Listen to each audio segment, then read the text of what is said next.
Welcome to Conversations, Season 2 of the MTA podcast series, a weekly audiocast featuring interviews with leading investment strategists, geopolitical experts, and other key thought leaders, brought to you by the Market Technicians Association. Welcome to Conversations, the official MTA podcast interviews. My name is Spiroglou, and today I'm joined by my good friend Trevor Neil. Trevor, welcome to the show. Alex, good to see you.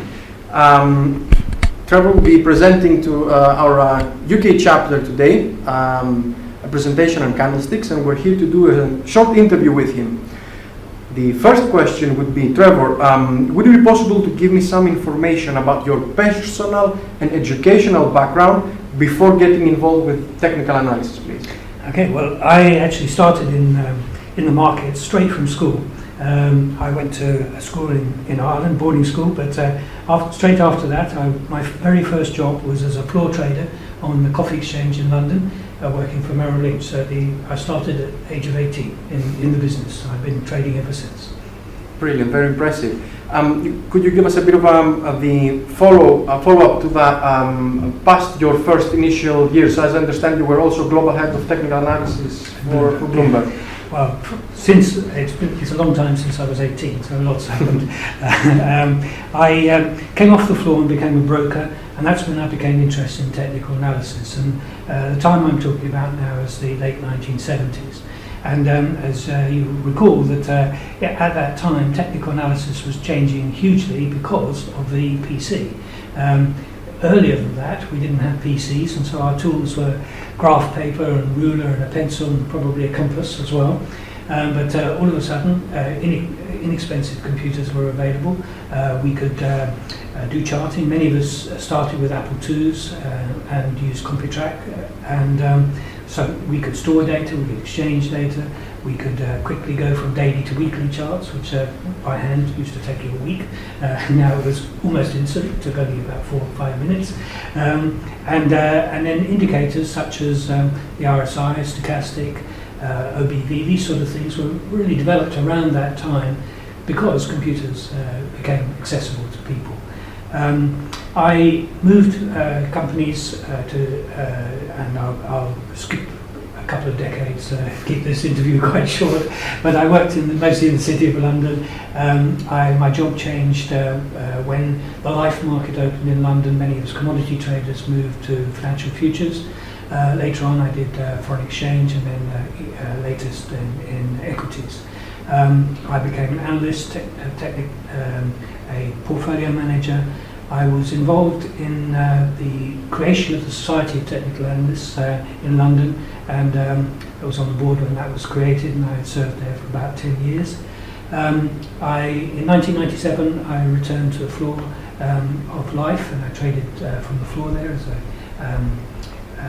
as a local. Then I got offered this job of head of technical analysis at Bloomberg, which was the first time I'd really not been involved as a trader. And I did this for 4 years. I enjoyed it a lot. It's a fine company, and it was a great privilege to have worked with them, helping develop the charting on Bloomberg, which for those of you that are familiar with Bloomberg, I was there at the time, and I'll take responsibility for it, when the G charts were created, Launchpad were created, DeMark indicators came out.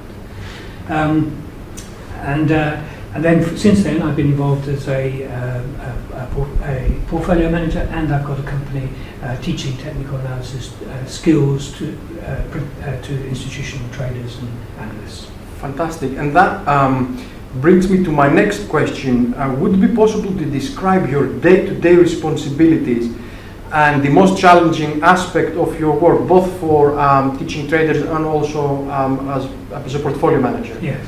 Well, quite deliberately, I've chosen a trading style which is rather longer term than I've done in the past. I don't want to sit in front of a screen anymore. I've done that for many, many years. I've sat in the dealing room and stared at a screen and traded like crazy for years on end. So I've deliberately chosen a different pace. So my day starts early in the morning. I'm an early riser, always have been. I start work about 5. And I do my runs, and I prepare my trades for the day. This is done using computer programs, and I place all the orders. I like to place the orders manually. It's a sort of final check. So every position I've got has a stop loss, which trails. I'm a trend follower, momentum trader, and I place all the orders, and then in fact that's the end of my sort of work. So this then by round about 7 o'clock or 8 o'clock, I'm now free to do other things like courses and seminars, working with traders and a lot of in-house work with institutions. Fantastic. And I will stop about your word mentioning momentum, and so brings me to my next question. That's the part of the interview called the toolbox. Could you please talk about your favorite tools and techniques? What do you specialize in?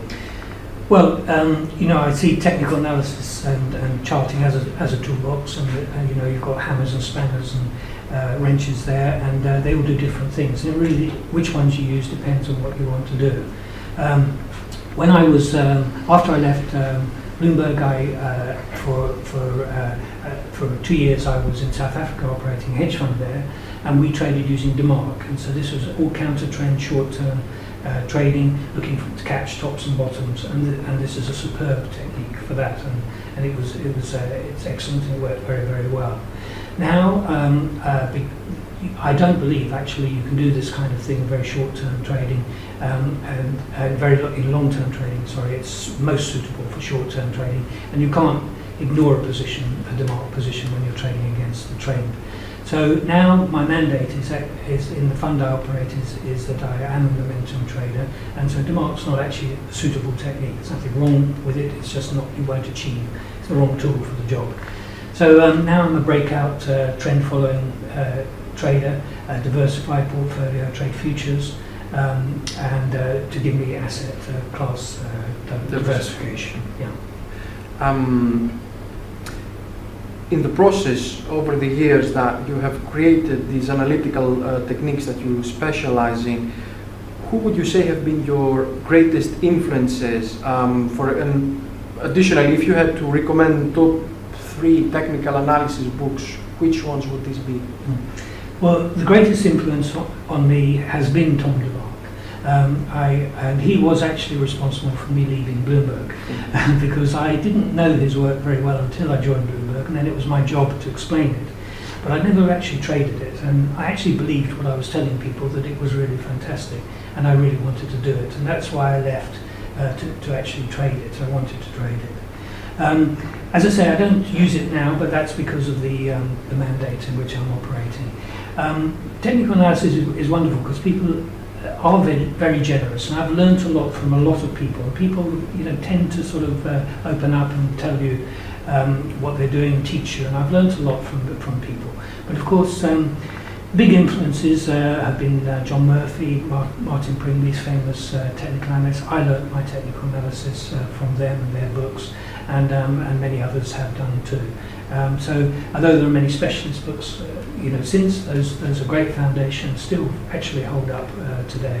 The Technical Analysis Explained and Technical Analysis of the Financial Markets by Murphy. The classics. Speaking of technical analysis, that brings us to the next question, which is technical analysis principles. If you could distill your market knowledge in a few axioms, for example, don't fight the tape, which ones would these be? The trend is your friend until the end. And that's the important thing is I'm a trend follower now, and I want to recognize the trend and really believe it will continue until I see the sign of the end. And there are really 2 skills in that. One is to believe the trend, because all the time when the market is going one way and then starts to dip, you think it's the end, and the temptation is great. Actually, you're moving into, let's say, a buy opportunity, a dip to buy on. And then the end. The end has a special shape to it, and it's different from reactions. A reversal is different from reactions, and you really need to be very cold in your study of this, and try and look from above and try not to be emotional, which is very, very hard to do, to really become detached and look at it in a detached way. But I always think the market really does talk to you if you are willing to listen and not shout at it. Just listen to what it's saying. It will tell you if this is a reaction, an opportunity to buy, or whether this is a turn. Fun fact: what does Trevor do to relax outside of market hours? Do you have any hobbies? Well, there are no outside of market hours anymore.